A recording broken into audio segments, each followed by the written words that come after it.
मेरे बच्चे, मैंने तुम्हारे पास और तुम्हारे परिवार के लिए एक दिव्य शक्ति भेज दी है। मेरे बच्चे, ये दिव्य शक्ति तुम्हें हर कष्ट से बचाने की शक्ति रखता है। इसे साधारण शक्ति समझने की भूल मत करना, वरना बहुत बड़ी मुश्किल हो जाएगा। मेरे प्रिय बच्चे, आज का संदेश सारी सुख सुविधा तुम्हारे कदमों में ला कर देने वाली है। इसीलिए मेरे बच्चे, इस संदेश को छोड़कर जाने की गलती मत करिएगा। मेरे बच्चे, इसे स्वीकार करने के लिए इसे अभी लाइक कर दीजिए और जय माता रानी लिख दीजिए। मेरे बच्चे, कोई भी व्यक्ति तुम्हें कभी अपने जाल में फंसाकर तुम्हें बर्बाद नहीं कर सकता है। अतीत में भी बहुत बार ऐसा हुआ है, जब तुमने जल्दबाजी में कोई गलत फैसला लिया है। लोगों ने तुम्हें बहुत भड़काया है ताकि तुम गलत निर्णय ले लो। बहुत सारे लोगों ने तुम्हारे बर्बादी की मन्नतें मांगी, लेकिन मैंने हमेशा तुम्हें उस खाई में गिरने से बचाया है। मेरे बच्चे, तुम रोए हो, लेकिन जितना बड़ा षड्यंत्र रचा गया था उतना प्रभाव कभी नहीं पड़ा तुम्हारे जीवन पर, क्योंकि तुम्हारी भक्ति ने हमेशा तुम्हारा साथ दिया है। न जाने कितने जन्मों की भक्ति है तुम्हारी, कितने जन्मों के पुण्य कर्म हैं जो इस जन्म में तुम्हारी रक्षा कर रही हैं।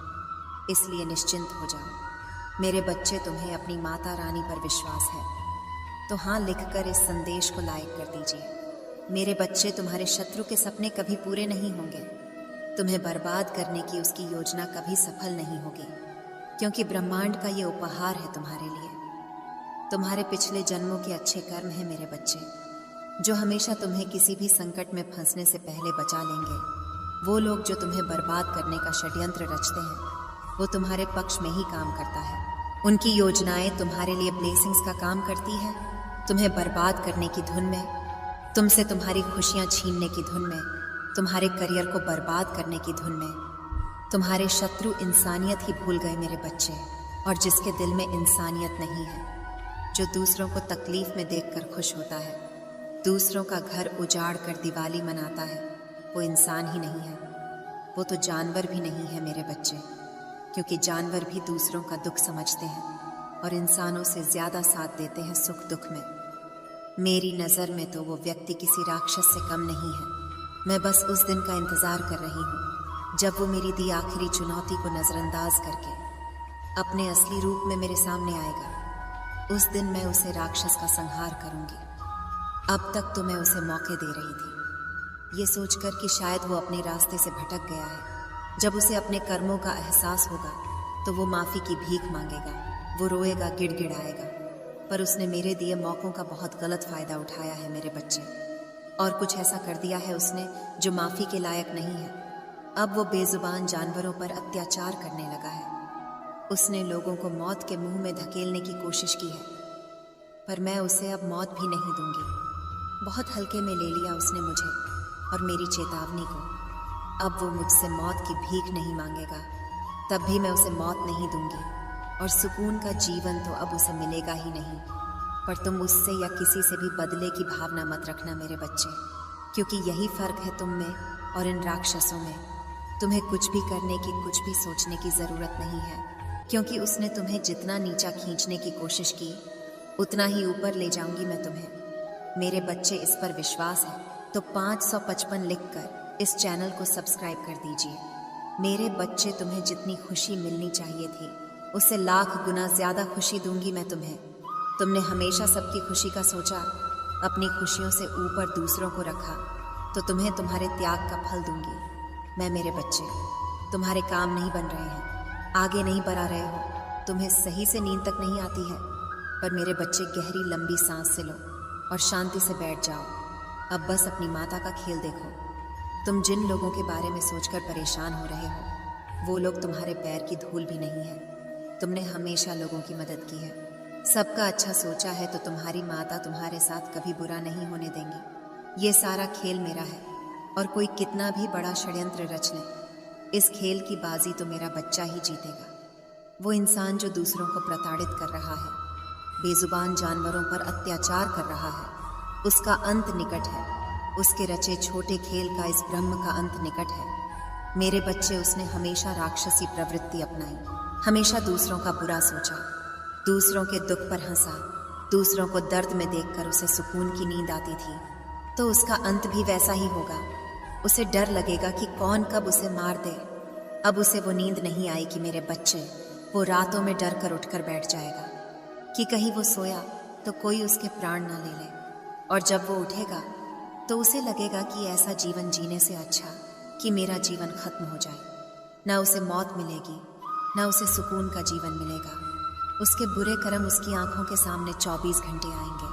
उन जानवरों के दुख से, उनकी आवाज़ से, उनकी पीड़ा से वो अपने कान बंद करके, अपनी आंखें बंद करके भी अब इन चीख पुकारों को अनदेखा नहीं कर पाएगा। मेरे बच्चे, उसने जो लोगों के साथ किया है उससे भी बुरा होने वाला है उसके साथ। और अब ना मैं उसे मौके दूंगी और ना उसे माफ़ करूंगी। वो तुम्हें परेशान करता था, तुम्हारे खिलाफ षड्यंत्र रचता था, तो समझ में आता था मेरे बच्चे, क्योंकि उसे तुम्हारी बातों से दिक्कत थी, तुमसे जलन थी, तुम्हारी कुछ बातों से ठेस पहुंची थी, जिसे अपमान का, जिन बातों का वो बदला लेना चाहता था तुमसे। और जलन मनुष्य की प्रवृत्ति में होता है। बस कोई इंसान नफरत की भावनाओं का, जलन की भावनाओं को कंट्रोल में कर लेता है और कोई इंसान बदले की भावना में बदल देता है, जिसके बाद वह सब कुछ बर्बाद करने पर तुल आता है। पर उन बेजुबान जानवरों ने तो उसका कुछ नहीं बिगाड़ा था मेरे बच्चे।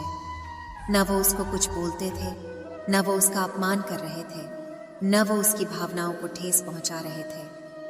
उसके बाद भी उसने सबको प्रताड़ित किया। उसका क्रोध इतना बरछ गया कि तुम्हारे प्रति उसके दिल में जन नफरत है, वो बाकियों पर निकालने लगा। अब वो किस मुंह से माफ़ी मांगेगा मुझसे, क्योंकि इस बात की तो कोई माफ़ी ही नहीं है मेरे बच्चे। वो अब कुछ भी चढ़ावा चढ़ा ले, कितना भी मिन्नतें कर ले, कहीं भी चला जाए, किसी भी तरह पर जाकर अर्जी लगा ले, तुम्हारे पैरों में पड़कर माफ़ी मांगे। पर उसने ऐसे पाप कर दिए हैं, जिस पाप की तीनों लोगों में कोई माफ़ी नहीं है। और अब उसे कोई भी शक्ति मुझसे नहीं बचा पाएगी, और न उसके ये झूठे आंसू से बचा पाएंगे, क्योंकि वो लाख दिखावा कर ले, उसके मन को पिया रैच सकती हूँ मैं।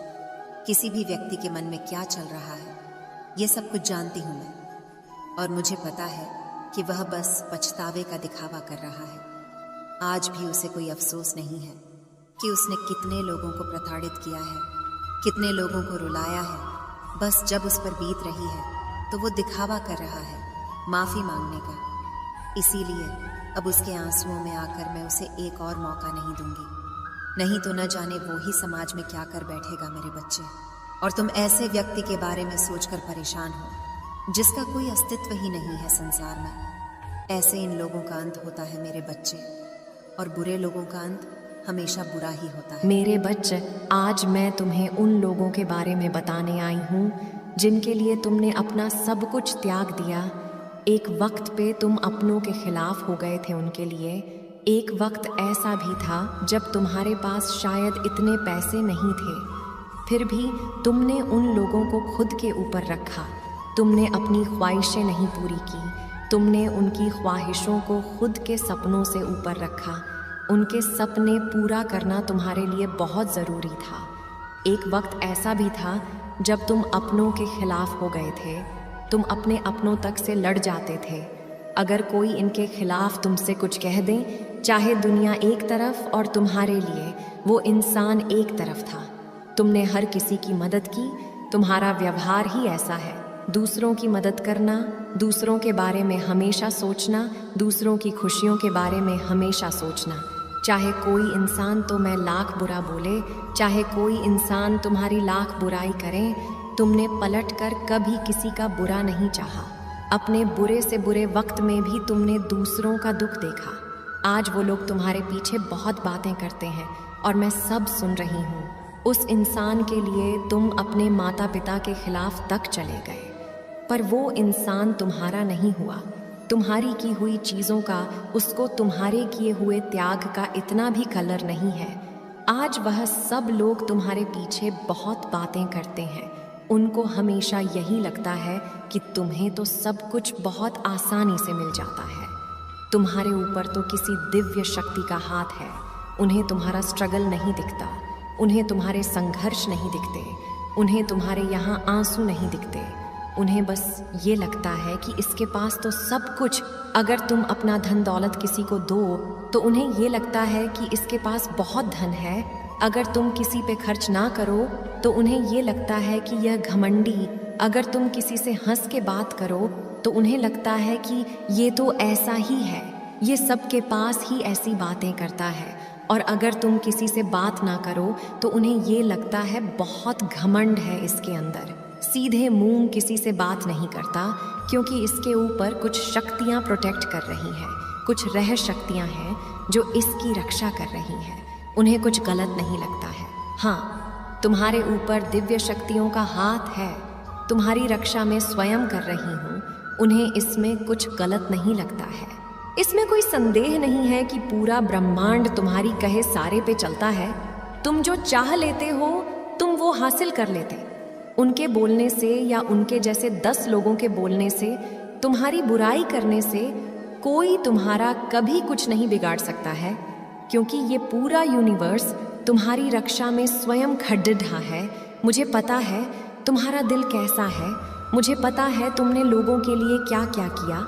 अगर उन लोगों की तुम्हारी कदर नहीं है तो इसमें उनका ही घाटा है। वो तुम्हारे पीछे बुराई करके ये समझ रहे हैं कि तुम नहीं सुन रहे हो।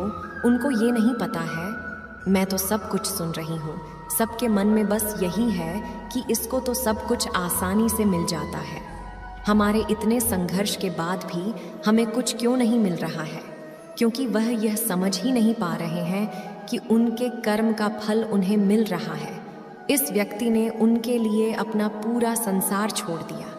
आज उसके खिलाफ, उसके पीछे जो बातें कर रहे हैं उसका फल उन्हें मिल रहा है।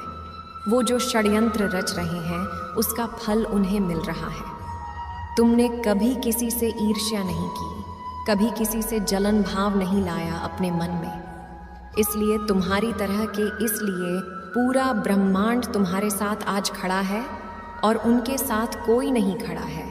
जिनसे वो तुम्हारी बुराई कर रहे हैं वो भी उनके पीछे उनकी बुराई करते हैं। संसार में सबको वही मिलता है जो वह स्वयं करता है। न किसी को ज़्यादा मिलता है न किसी को कम मिलता है। सबके कर्म तराजू में तौले जाते हैं। और अगर तुम्हारे ऊपर दिव्य शक्तियों का हाथ है तो तुम हो ही इतने प्यारे, तुमने कर्म ही इतने अच्छे किए, तुमने हमेशा सबका भला सोचा है। तो मैं पूरा ब्रह्मांड प्रोटेक्ट कर रहा है।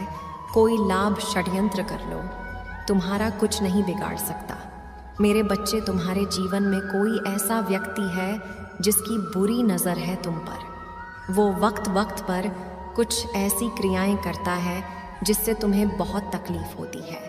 पिछले कुछ महीनों में तुम्हारे साथ बहुत बुरा घटित हुआ है, कुछ बहुत बुरा जिसने तुम्हारे मन को अंदर से झंझोल दिया है। तुम्हारा स्वास्थ्य बहुत खराब रहा है, तुम्हारे बने हुए काम बिगड़े हैं। वह व्यक्ति तुमसे बहुत ईर्ष्या करता है और तुम्हें भी पता है कि वह व्यक्ति कौन है। तुम्हारा काम बनते बनते बिगड़ जाता है और जब तुम मन लगाकर काम करते भी हो तो 1-2 दिन तक तो बहुत उत्साह रहता है, पर उसके बाद अपने यहाँ आप ही तुम्हारी ऊर्जा, तुम्हारी एनर्जी डाउन हो जाती है। तुम्हारा फिर किसी चीज़ में काम करने का मन नहीं करता है। तुम्हें बहुत उलझन से महसूस होती है। तुम्हें सब कुछ छोड़कर भाग जाने का मन करता है। कुछ अच्छा होता भी है तो उसकी खुशी भी ज़्यादा देर नहीं टिकती। तुम्हारे मन में एक डर आ जाता है कि अगर यह खुशी तुमसे किसी ने छीन ली तो, अगर उस व्यक्ति ने तुम्हारे ऊपर किसी ऊर्जा का प्रयोग कर दिया तो, अगर उसने तुम्हें बर्बाद करने के लिए कुछ बहुत बड़ा षड्यंत्र रच दिया तो तुम कैसे बचोगे? तुम्हारा परिवार कैसे बचेगा? और वो डर तुम्हें आगे नहीं बढ़ने दे रहा है। और मैं तुम्हारी इस चिंता को समझ रही हूँ, क्योंकि मुझे भी पता है उस व्यक्ति की मानसिकता कितने विकृत है। वो कितना गंदा सोच सकता है और वो कितना गंदा कर सकता है, ये तो तुम्हारी कल्पना से परे है। पर अब और डरने की ज़रूरत नहीं है। तुम्हें अब मैं उसे तुम्हारे जीवन से बाहर निकालने वाली हूँ। अब उसके कर्मों का फल उसे मिलने वाला है। उसके षड्यंत्रों की सज़ा उसे मिलने वाली है। मेरे बच्चे, तुम परेशान होना छोड़ दो, ये सोचना छोड़ दो कि तुम्हारे अच्छे कर्मों का फल तो तुम्हें मिला ही नहीं। वो तुम्हें बर्बाद कर देगा, वो तुम्हारे साथ ऐसा कर देगा, वो वैसा कर रहा है। इसलिए तुम इतने दुखी हो नहीं, तुम इसलिए दुखी हो क्योंकि तुम्हें कुछ सिखाने के लिए ये दुख दिया जा रहा है। मेरे रहते कोई भी शत्रु कितना भी ताकतवर हो, वो तुम्हें हानि नहीं पहुंचा सकता है। मैं तुम्हारी रक्षा के लिए खड़ी हूँ, तो उस विचार को तो अपने दिमाग से निकाल बाहर फेंको। और अब उसके कर्मों का फल मिलेगा, अब उसे सज़ा मिलेगी, और अब वो तुम्हारे जीवन से बाहर जाने वाला है पूरी तरीके से। यहीं से एक नए अध्याय की शुरुआत होगी तुम्हारे जीवन में, जहाँ पर खुशियाँ होंगी। उसके जाने के बाद तुम्हारा मानसिक संतुलन बहुत मजबूत हो जाएगा, तुम अंदर से बहुत मजबूत हो जाओगे। उस व्यक्ति के जाने के बाद उसके साथ साथ उसकी नकारात्मक